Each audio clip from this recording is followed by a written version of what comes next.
Hey, good Monday morning. Get you a cup of coffee and let's start this week off right in these devotions. In the book of Revelations, Jesus is talking to the church of Ephesus. The church is doing great things, but then Jesus makes this statement in verse 4. He says, "Nevertheless, I have this one thing against you. You have left your first love." See, so many people, like the church of Ephesus, place accomplishments far above relationship. But at the end of life and about the end of the day, what will your success be if you have no one around to celebrate it with you when you get there? Jesus confronted the church of Ephesus because they were doing great things, but they forgot that everything that they do should flow out of a relationship with Him first, then out of relationship with people that are close to them. On our social media age, we have thousands of friends and many followers, and at the end of the day, it's those that are closest to you that matter the most. Because Jesus said relationship was key, because He says, if you love me, then keep my commandments.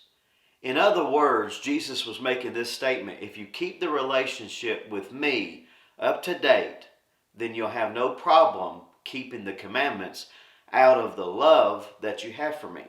But what happens when you come to a fork in the road and a decision has to be made, and the enemy has used this weapon that's called isolation? You have no relationships around you, and maybe you've been in a position where you've even choked the voices that possibly were assigned to speak into your life. You've choked them out. Because isolation, it's a weapon of the enemy, and can potentially be a very lethal weapon, because it leaves you to deal with all this internal struggle, all these internal battles by yourself. Kind of like the story of Elijah. Elijah had called fire from heaven.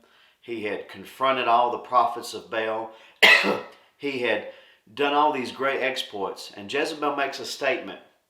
And the statement causes Elijah to run from his life. He goes into isolation and he hides. And he's all by himself. And he makes this statement to God that it'd been better if I would just die. I would just like my fathers. And through that internal struggle of isolation, he didn't see what God saw. God saw that there was many that would rise up and be with Elijah the prophet. But at the moment of that decision, he ran, and isolation became the weapon of the enemy to try to stop the plan of God in Elijah's life. Today, you may be doing a lot of things, but first, reconsider what you're doing and ask this question: are you doing what you're doing out of a love for the Father first?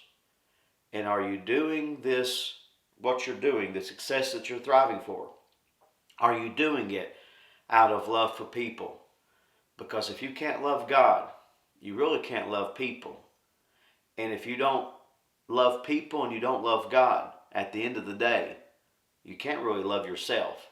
So don't let the enemy get you alone, because isolation, it's a weapon of the enemy, and it's out to destroy the true success that God has for you. I hope you have a great Monday. I'll see you tomorrow.